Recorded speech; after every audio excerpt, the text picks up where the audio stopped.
नमस्कार मैत्रिणींनो, मी माधुरीच cooking and लाईफस्टाईलमध्ये तुमच्या सगळ्यांचं खूप खूप स्वागत करते। तर मैत्रिणींनो, आज आपण पंढरपूरची प्रसिद्ध चमचमीत झणझणीत अशी बाजार आमटी बघणार आहोत। ही सोपी रेसिपी अगदी कुणीही झटपट बनवू शकेल। वेगवेगळ्या संस्कृती एकत्र नांदत असलेल्या सोलापूर या शहराची खाद्य संस्कृती ही तशीच आहे। सोलापूरची बाजार आमटी ही गेल्या कित्येक दशकांपासून फेमस आहे। तर चला आपण सुरुवात करूया। तर सर्वात आधी ह्यासाठी डाळी बघूया। तर 2 चमचे तुरीची डाळ घेतलेली आहे, 2 चमचे मसुराची डाळ घ्यायची आहे, ह्यानंतर 2 चमचे मुगाची डाळ आणि 2 चमचे चणा डाळ। तर सगळं प्रमाण मी 2-2 चमचे घेतलेले आहे। याचं परफेक्ट असं काही प्रमाण नाही, सगळ्या डाळी अंदाजाने घेतल्या तरीही काहीच हरकत नाही। आता ह्या डाळी पहिल्यांदा एकत्र मिक्स करून आपण याला भाजून घेणार आहोत। ह्याला भाजून घेतल्यामुळे काय होईल, जी आपली आमटी आहे ती खायला अजून खमंग लागेल। तर या बाजार आमटीचं अजून एक वैशिष्ट्य म्हणजे ही खायला तर चविष्ट लागतेच, मराठमोळी रेसिपी आपल्या घरात आहे त्या साहित्यामध्ये बनते। ह्याच्यासाठी आपल्याला ॲडिशनल कुठलंही साहित्य बाहेरून आणण्याची अजिबात गरज नाही आहे। तर आता ह्या डाळी घेतलेल्या आहेत, ह्या भाजून घेतल्यानंतर कुकरमध्ये घालून घ्यायच्या, स्वच्छ धुवून घ्यायचं आणि आवश्यकतेनुसार पाणी घालून घ्यायचं। एक पळी तेल घालायचं म्हणजे डाळ छान शिजते आणि पाणी कुकरच्या बाहेर येत नाही। थोडीशी हळद घालायची आणि आता 4 ते 5 शिट्ट्या करून ही डाळ शिजवून घ्यायची। तर जोपर्यंत डाळ शिजते तोपर्यंत आपण बाकीचं साहित्य बघूया आणि वाटण करून घेऊया। सुकं खोबरं, कढीपत्ता, कोथिंबीर, 2 कांदे, लसूण, अद्रक। तर कांदे असे उभे कट करून घ्यायचे आहे। कढईमध्ये थोडंसं तेल घालून घ्यायचं आणि 2 मध्यम आकाराचे कांदे आपल्याला सोनेरी रंगावर येईस्तोवर परतून घ्यायचे आहेत। तर ह्या पद्धतीने कांदा आपण परतून घेतोय। अजून एक बाजार आमटीचं वैशिष्ट्य विचाराल तर सगळ्या डाळी ॲट अ टाईम पोटामध्ये जातात। मुलं वेगळी डाळ खायला कंटाळा करतात, मम्मा हेच नको तेच पाहिजे, ही कंप्लेंट असते। मग अशा वेळेस सगळ्या डाळी मुलांच्या पोटात जाणंही तितकंच आवश्यक आहे, कारण आपल्याला तर माहिती आहे की डाळीमध्ये भरपूर प्रमाणामध्ये प्रोटीन असतं।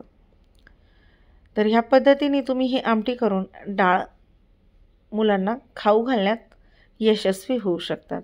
तर कांदा परतून झाला आहे, तर सुकं खोबरं देखील सोनेरी रंगावर येईपर्यंत मस्त परतून घ्यायचं आहे। थोडंसं तेल घालून घ्यायचं आहे म्हणजे खोबरं खूप सुकं होत नाही। तर खोबरं देखील मस्त परतून झालं की याला काढून घ्यायचं आहे। ह्या आमटीचं कुठल्याही साहित्याचं असं काही खास प्रमाण नाही आहे, सगळं अंदाजे घेतलं तरीही ही आमटी छानच होते।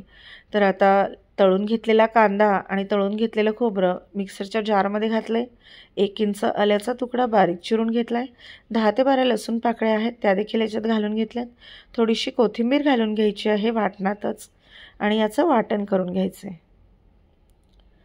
आता त्याच कढईमध्ये मी तेल घालून घेतलं आहे, तुम्ही दुसरी कढई घेऊ शकता। तेल छान गरम होऊ द्यायचं आहे, तेल थोडं जास्तच घालायचं आहे। जिरं मोहरी छान फुलू द्यायची आहे आणि जिरं मोहरी फुलली की थोडीशी हळद घालायची आहे। हळद घातल्यानंतर याच्यामध्ये थोडासा हिंग घालून घ्यायचा आहे। आपली डाळ शिजून मी घोटून घेतलेली आहे। आता ह्याच्यामध्ये कढीपत्त्याची पानं अशी बारीक चिरून घालायची, म्हणजे याचा वास सगळ्या आमटीमध्ये उतरतो आणि स्वादही उतरतो। आता जे मिक्सरच्या भांड्यामध्ये वाटण करून घेतले ते वाटण ह्या तेलात घालून घ्यायचे आणि अगदी तेल सुटेस्तोवर मस्त याला परतून घ्यायचे। तर प्रत्येक भागातली एक खासियत असते। पंढरपूरची बाजार आमटी किंवा पुण्याची म्हणाल तर मिसळ प्रसिद्ध आहे किंवा पुण्याची बाकरवडी आहे। तर तुम्ही कोणत्या भागात राहतात आणि तुमच्या भागातलं काय प्रसिद्ध आहे नक्की कमेंट करून सांगा। तर ह्या पद्धतीने हे छान असं परतून घ्यायचं आहे। तेल सुटायला सुरुवात झाली आहे। आता ह्यामध्ये आपण बाकीचे मसाले घालून घेणार आहोत। तर सर्वात आधी लाल मिरची पावडर घालायचं आहे, त्यानंतर घरात असलेला गोडा मसाला घालून घ्यायचा आहे, ज्याला आपण काळं तिखट असंही म्हणतो। तर तिखटाचं जे प्रमाण आहे तुमच्या आवडीप्रमाणे तुम्ही कमी जास्त करू शकता। अतिशय सुंदर असा कलर आलाय, मस्त तेल सुटलंय। मसाले घातल्यानंतर 2 ते 3 मिनिटभर आपण याला परतून घेतलं आहे आणि आता ही जी डाळ आहे ती आपण ह्याच्यामध्ये घालून घेणार आहोत. पाणी आवश्यकतेनुसार कमी जास्त करू शकता. ही डाळ फोडणीत घालताना किंवा मसाल्यात घालताना गॅसची फ्लेम थोडी मोठी करायची, म्हणजे फोडणी अगदी मस्त बसते. तर आता हे सगळं व्यवस्थित मिक्स करून घ्यायचं आहे. तर ही बाजार आमटी तुम्ही ज्वारीच्या किंवा बाजरीच्या भाकरीबरोबर खाऊ शकता. चवीपुरतं मीठ घालून घ्यायचं आहे आणि याला मस्त दणकून अशी आता उकळी काढून घ्यायची आहे.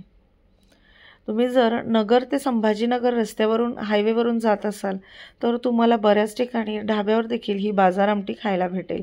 बऱ्याच ठिकाणी याचे बोर्ड्स लागलेले आहे की बाजार आमटी थाली मिळेल म्हणून.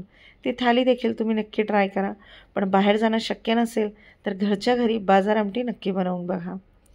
तर आता मीठ घालून घेतल्यानंतर याला व्यवस्थित मिक्स करून घ्यायचं आहे आणि दणकून उकळी काढायची.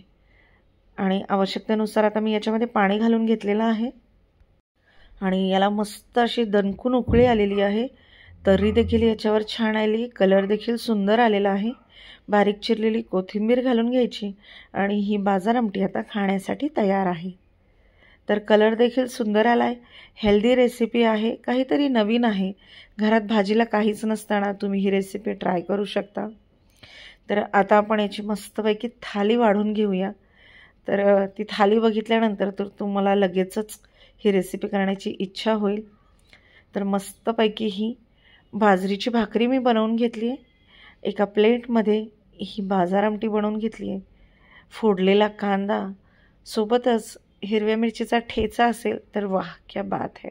आणि इंद्रायणी तांदळाचा भात. तर अशी जबरदस्त अशी थाली तयार आहे.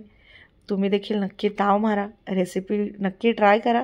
कशी वाटली ते कमेंट करून सांगा. भेटूया अशाच एका झणझणीत रेसिपीमध्ये.